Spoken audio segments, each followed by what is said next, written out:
Bienvenidas y bienvenidos al podcast de la Cátedra Estudios de Humor. Soy Estela Navallo Sima y hoy vamos a hablar del célebre diario humorístico cordobés del siglo XIX, La Carcajada.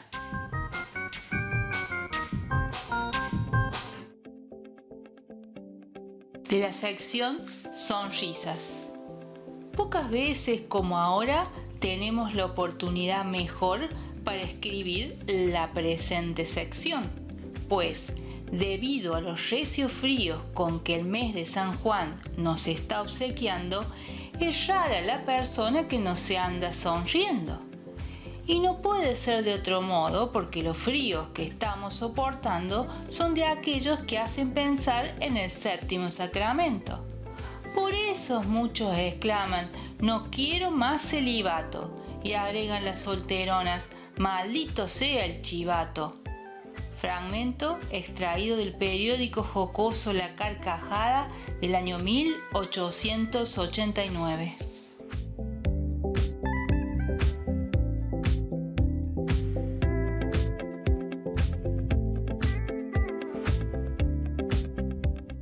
Aclaración.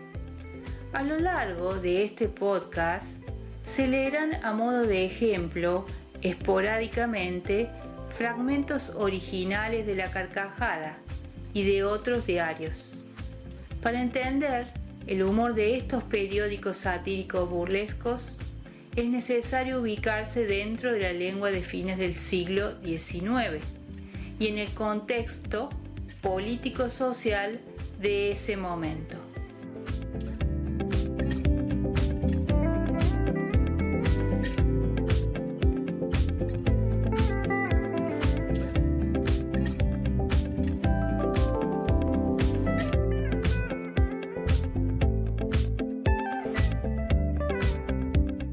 La Carcajada, diarios y fanzines de humor de la Córdoba de antaño.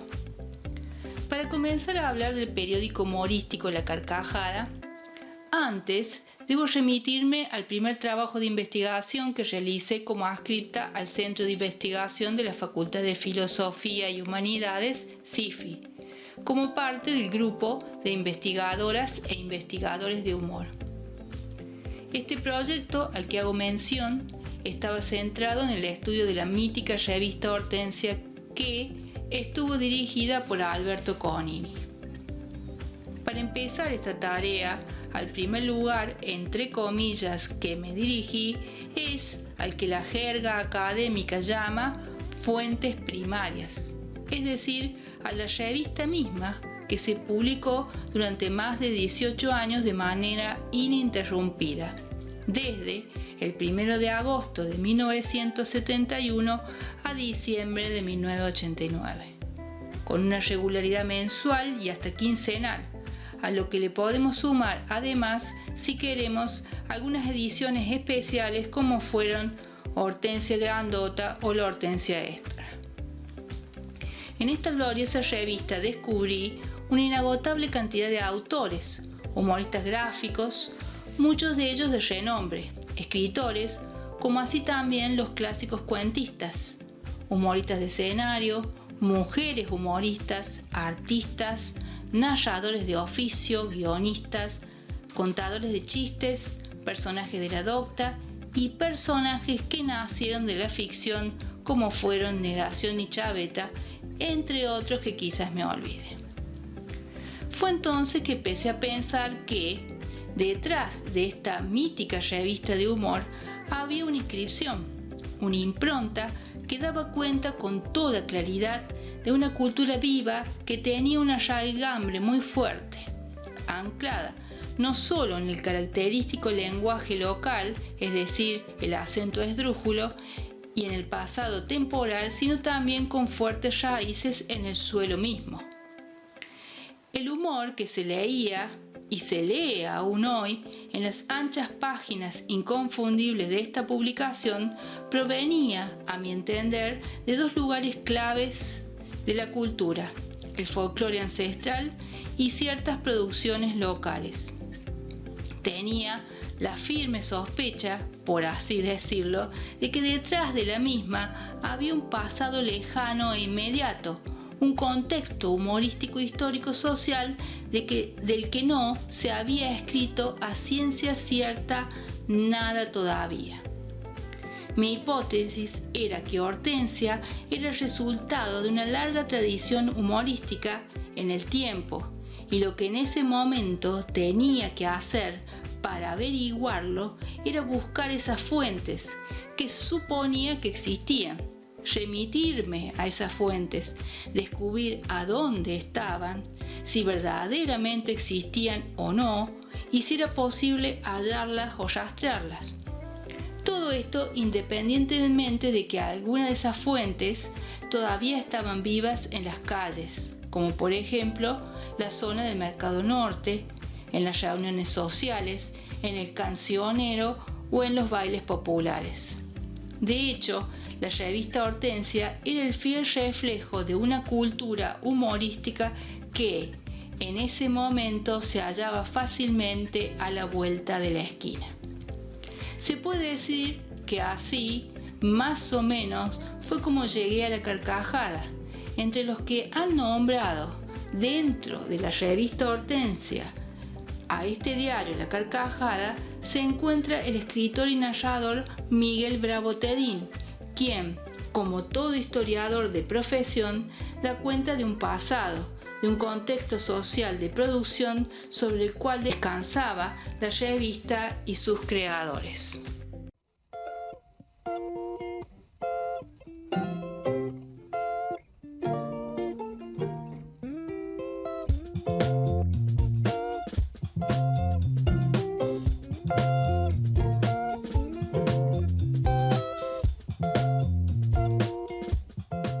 Diarios y fanzines de humor de la Córdoba de antaño.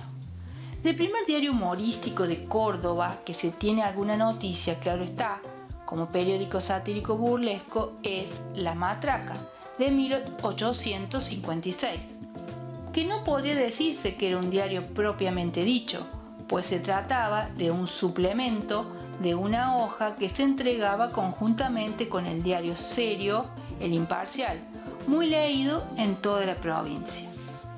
Este supuesto suplemento estaba dirigido por don Armengol Tessera, quien a través de esta publicación comenzó sus primeros pasos en el discurso satírico. Este periódico se publicó hasta 1869.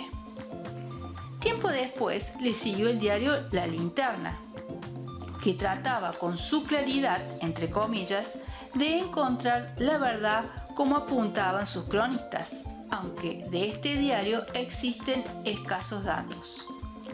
Según el historiador Bischoff, a comienzos de 1860 se propagaron diversos periódicos cuya modalidad era echar sal y pimienta en las crónicas de todos los días, demostrando su apetito por amargarle la jornada al oponente ideológico. Así encontramos en la época periódicos de tipo satírico bajo los títulos La Avispa, La Chispa, El Rayo Chiquitín, etc. Conjuntamente, en 1860, hace su aparición el diario serio El Eco Libre de la Juventud, al que le sucede 2 años después El Eco de Córdoba, de inspiración conservadora y católica, que se hizo conocer más bien por su afanosa polémica con El Progreso, diario que representaba el pensamiento liberal de la Córdoba de entonces. Este último diario fue escrito enteramente por Ramón Gil Navarro Campo, en cuyas páginas era posible tropezar con un humor ácido, siempre y cuando el tema tuviera que ver con sus enemigos políticos. De todas maneras, lo importante de señalar aquí es la contienda del Progreso con el Eco de Córdoba, pues no hubo en esta ciudad una disputa similar entre liberales y católicos. Asimismo, este diario desaparece casi con la muerte de Ramón Gil Navarro Campo en 1883, debido a que los intentos posteriores de reflotar el diario liberal fracasaron.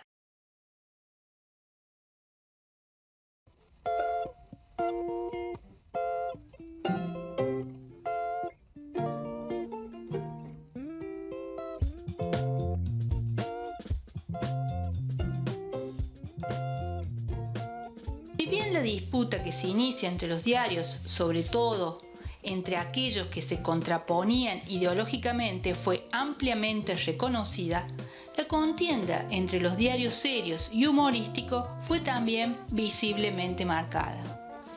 Un claro ejemplo de ello queda demostrado cuando desaparecen algunos de estos periódicos jocosos, ya que no faltó quien los celebrara. Es así como el diario El Eco de Córdoba dedicó epitafios a las hojas desvanecidas de la linterna. Aquí yace Santa Cruz, la satírica linterna que se le apagó la luz al entrar a una taberna. Por último, no podemos dejar de mencionar que Córdoba tuvo su propio mosquito, cuya misión era corregir al que se pasaba de listo, aunque este perdió su ponzoña al poco tiempo porque su editor, don Alberto Ortiz, terminó tras las rejas al oponerse al ministro Carlos María Buquet durante el gobierno de Mateo Luque en 1867. Todos estos periódicos locales que estamos mencionando nos van mostrando de a poco cómo se va perfilando el humor de Córdoba tal como lo conocemos actualmente. Bischoff, en su estudio diacrónico de las colecciones de antiguos periódicos cordobeses, relata que es posible localizar en los mismos, cito, interesantes revelaciones en cuanto al humor picaresco, y necesariamente hay que reconocer cómo el espíritu retozón que el provinciano tiene se manifiesta desde antiguo.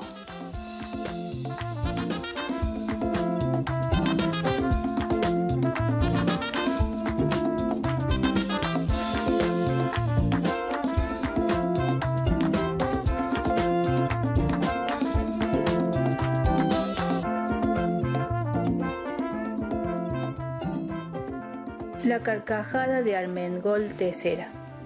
Años más tarde, Armengol Tessera, tras su primera experiencia deslucida con la matraca, 1856, vuelve a la palestra con un nuevo diario llamado La Carcajada, en la cual, debajo de su título, podemos leer que reza una marquesina con el siguiente detalle: periódico jocoso, burlesco, literario y de costumbres. Subtítulo que por supuesto va a ir variando durante el transcurso de su publicación, pero no demasiado. Este diario humorístico nace en Córdoba el 19 de marzo de 1871. Curiosamente, 100 años después, el 1 de agosto de 1971, aparece también en nuestra misma ciudad la mítica revista Hortensia dirigida por Alberto Conini. La carcajada tenía como propósito directo, sin dudas, mostrar a Córdoba en enaguas, es decir, sin apariencias y sin reparos. De sus páginas emerge una Córdoba positiva y progresista, con un pensamiento crítico propio y decidido, mofándose de todos y de todo. De alguna manera perfila un estilo de hacer humor que irrumpe desde un cuarto reducido, que era el espacio editorial de los hermanos Tessera, en la vieja calle Constitución, hoy calle Caseros. En la primera edición, del 19 de marzo de 1871, se anuncia claramente el contrato de lectura de la edición del diario humorístico La Carcajada, para que no quede ninguna duda acerca de lo que ya evidenciara su mismo título.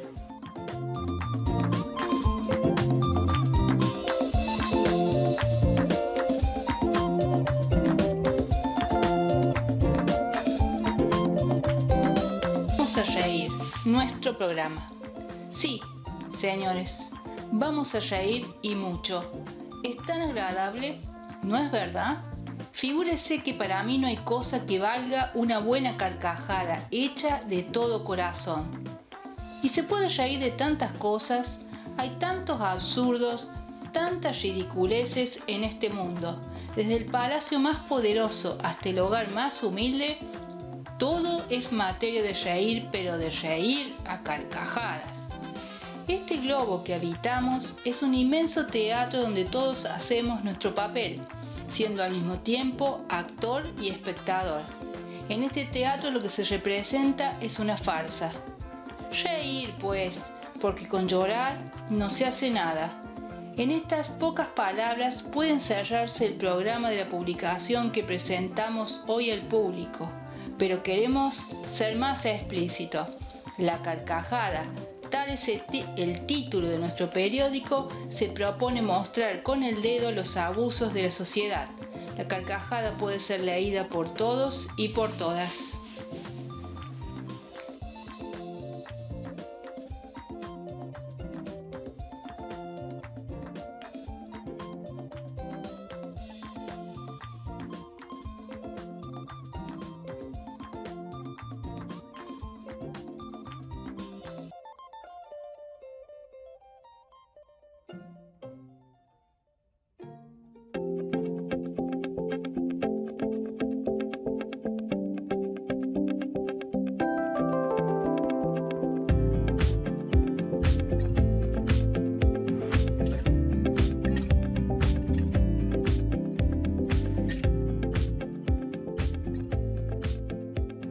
La carcajada funcionaba a modo de semanario.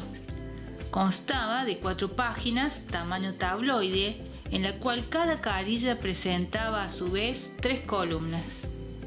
La información aparecía distribuida en breves secciones, cada una puntualmente subtitulada. La primera nota de la primera columna actuaba como sección editorial y estaba dedicada de lleno a tomar el pelo a cuanta situación o personaje se le viniera en gana. Su título no era fijo, dependía más bien de los acontecimientos del momento, y en sus columnas era posible encontrar nombres de los personajes de trascendencia histórica, como, por ejemplo, Lucio Mansilla, Viale Macé, Ramón Gil Navarro Campo, el cura Brochero y hasta el rector de la universidad, doctor Manuel Lucero, quienes eran blancos, por supuesto, de fuertes críticas. Tintineos al menudeo fue una de las columnas que más tiempo duró dentro de la publicación, cuyo título estaba prefijado. Además, aún hoy, los subtítulos de las secciones del diario suenan marcadamente provocativos. Así lo demuestra, por ejemplo, la sección policial o Función Títeres, que hablaba únicamente de los gobernantes y de sus, entre comillas, extraordinarias y avispadas medidas. En los apartados Variedades o Fiambres, se acudía a la sátira como materia fecunda, retóricamente hablando, donde los comentarios urticantes incluían a sacerdotes, ministros, abogados, funcionarios públicos, jueces, gobernadores y tutti quanti hay de notable en la docta ciudad. Notable Pichincha se titulaba a una columna donde se remataba hasta la suerte. Llamaba la atención también la sección Caricias, que en sus primeros tiempos religaba la política con el amor. Esta era la sección más irónica del diario, que iba desde verdaderas declaraciones de amor que aparecían versificadas hasta la burla de las esposas de los gobernantes, todos ellos indudablemente en carácter de dominados y, cuando no, de cornudos.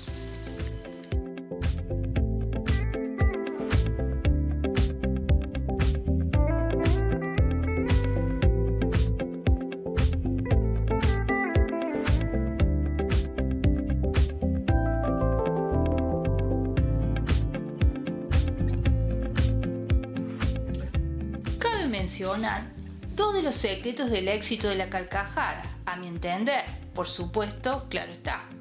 El primero era que tenía unos avisos clasificados muy particulares, en tonos disparatados y hasta absurdos, ya que los temas eran ofrecidos en irrisorias muestras del más ingenioso humor de fin de siglo.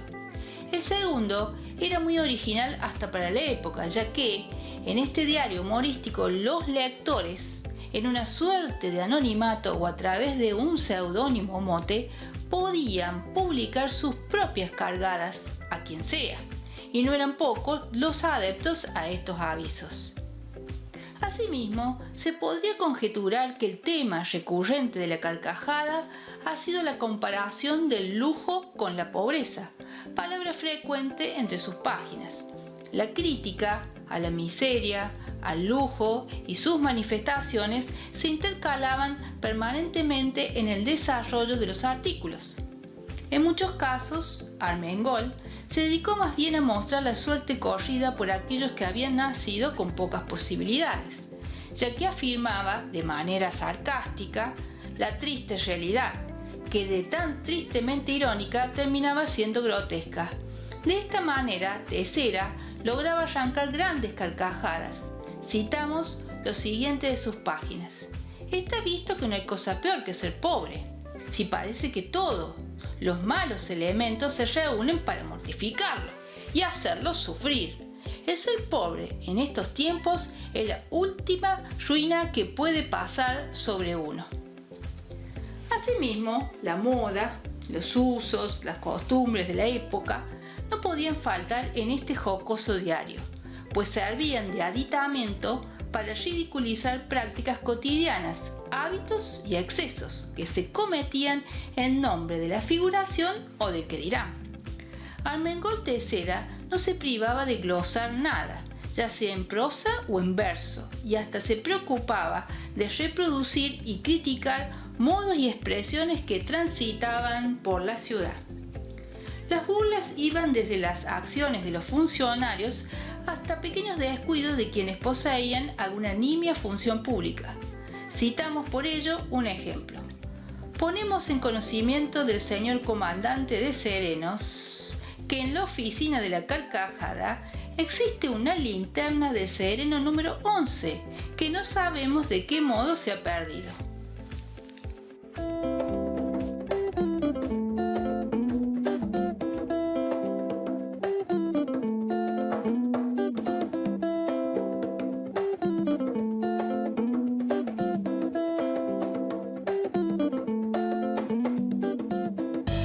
Teixeira tenía la capacidad de reproducir las voces de la gente como si estuviera escuchando y tomando nota detrás de alguna puerta. Así, asomaban esporádicamente graciosos diálogos o monólogos que de tan fresco parecían estar sucediendo en el instante en que uno los leía. Por otra parte, aquella rivalidad que mencionábamos entre criollos y españoles, más tarde entre conservadores y liberales o católicos y ateos, tendrá su correlato, como venimos demostrando, en las direcciones de los diarios y semanarios. Las contestaciones entre ellos no demoraban en aflorar, y el grado de sarcasmo en muchos casos llegaba hasta el humor negro. De esta manera era como la carcajada dedicaba en su sección de obituarios ocurrentes epitafios a sus contendientes. Ilustramos con uno famosísimo de la época del 4 de diciembre de 1887, que está encabezado de la siguiente manera: In Memoriam. Aquí descansan los restos de la que en vida se llamó prensa católica. Nació endémica y ha muerto de consunción debido a que los católicos de Córdoba son muy capaces de contribuir con lo que tienen para costear las misiones en África y no para darle vida a una publicación que les hace falta. La carcajada, que a pesar de sus excomuniones y de no tener bendiciones, sigue sobreviviendo a lo que las han tenido del Santo Padre. Se hace un deber en dedicarle este recuerdo a su cuma, la prensa católica. Adiós, hermanita, y que la tierra que te cubre haga brotar un penacho. Este reírse de todo y de todos le valdrá a Armengol Teixeira algunas reacciones violentas por parte de los burlados. Sin embargo, el historiador Bischoff recalca: se terminó por aceptar la chacota de buen o mal grado, aunque rumiando el deseo de hacerle tragar a don Armengol las páginas de su periodiquín.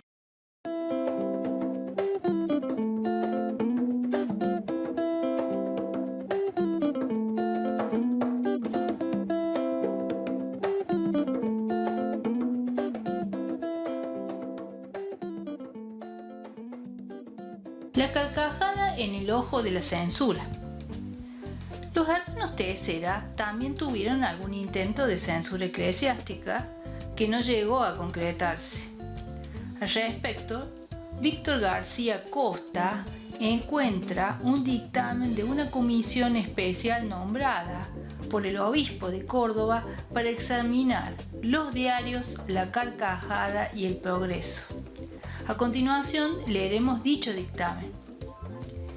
Informe de la comisión nombrada para examinar la ortodoxia del Progreso y de la Carcajada. Señor provisor y gobernador del obispado. La comisión nombrada por su señoría en nota de 17 de mayo del corriente año, compuesta de sacerdotes del clero secular y regular para examinar si el diario El Progreso y el periódico La Carcajada son habitualmente irreligiosos, por lo tanto prohibidos según la moral católica, y aconsejar la línea de conducta que deba observar en esta emergencia el prelado. Después de un prolijo y maduro estudio de los puntos indicados respecto a la primera publicación, ha resuelto informar en el sentido que pasa a exponer. La comisión ha omitido el examen de La Carcajada, porque fuera de ser una publicación de segundo orden, es un semanario jocoso, serio, según los datos que han recogido, y no es un periódico habitualmente impío.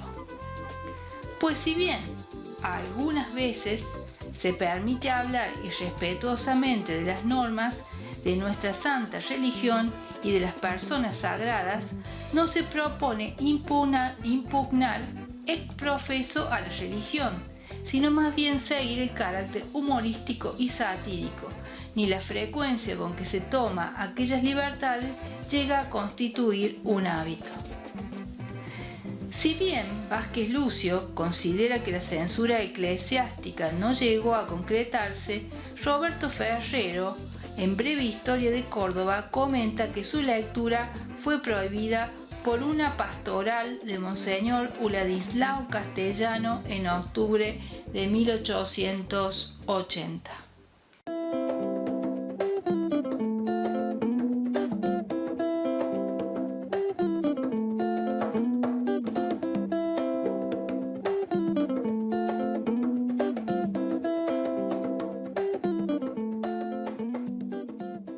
En sus primeras impresiones, en el ángulo superior derecho de la portada, figuraban los nombres de pilas, motes, apodos de sus repartidores o columnistas. Así se puede leer Ñor Argiboy, Ñor Griera, Ñor Alday, entre otros. El diario La Carcajada se publicó durante 34 años, hasta que clausuró sus páginas el 9 de noviembre de 1905 y su tirada llegó a superar los 8.000 ejemplares. Los hermanos Tessera también editaron El Oráculo, que llegó a publicar una treintena de diarios, aunque explica su marquesina que la edición es de carácter anónimo. La dirección que se consigna para los avisos sospechosamente es la misma de La Carcajada.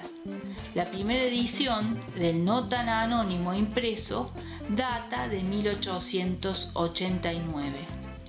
Por otra parte, presumimos que hubo una edición de El Oráculo antes de llamarse La Carcajada, o se trata de una broma de sus editores para despistar a algunos de sus encolerizados lectores. Precisamente es de este semanario jocoso que extrae Prudencio Bustos Argañarás una parte del poema titulado La situación sanitaria, firmado por un tal Profilaxia, donde refiere a la deplorable situación sanitaria de la ciudad de Córdoba. Citamos el poema. Hay en Córdoba, señores, fiebre espantosa de higiene.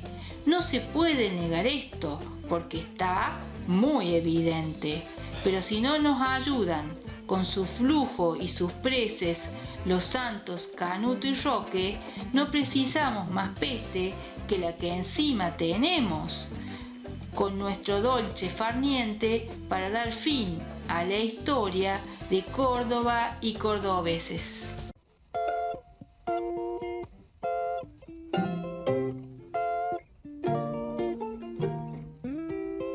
Algunas aproximaciones finales. Este camino que he atravesado en el ámbito del humor desde que comencé a estudiar la revista Hortensia me ha llevado por diferentes lugares de la cultura de Córdoba y su relación no solo con nuestro territorio nacional, sino también con Latinoamérica. Tratar de entender el sentido del humor que cultivamos los nacidos en esta tierra ha sido un magnífico periplo que sigo transitando y que iré compartiendo en mis ensayos y en estas nuevas formas de comunicación. Asimismo, cabe subrayar la cuestión cuando planteaba que la revista Hortensia era el fiel reflejo de una cultura humorística que en su momento se hallaba fácilmente a la vuelta de la esquina. Con la carcajada, el fenómeno era del mismo modo harto similar. El mayor ejemplo de ello son las voces anónimas que quedaron plasmadas en ella, pues si bien la autoría de este periódico jocoso pertenecía a los hermanos Tessera, la variedad de participantes que integraban el periódico da cuenta del humor que circulaba por las adoquinadas calles de la Córdoba de antaño. Las fuentes primarias, tanto de la carcajada como de los diarios de humor del siglo XIX y principios del XX, que tiene la Biblioteca Mayor de la Universidad Nacional de Córdoba, forman parte de uno de los acervos más importantes sobre humor que tiene nuestra ciudad. Son obras que deben ser resguardadas, cuidadas y revalorizadas por todos nosotros. Este fue el principal objetivo por el cual realicé esta comunicación para dar cuenta de su valor social. Aclaro también que me he limitado por una cuestión de tiempo solo a los diarios humorísticos históricos que tenían escasas caricaturas. En breve me ocuparé de otros diarios de humor análogos a la carcajada, de tiradas más cortas y con grandes imágenes de humor y su relación con este diario. Agradezco a todos los que me acompañaron en esta travesía por el humor. A la directora de la Biblioteca Mayor, Gabriela Cuoso, y al personal de la misma, a Graciela Gali, jefa de departamento, Alfonsina Panateri, Claudio Torres y Pablo Muñoz. Al director del Teatro Real y del Festival Pensar con Humor, Raúl Sansica, como así también al diseñador Jorge Gauna, editor de este podcast.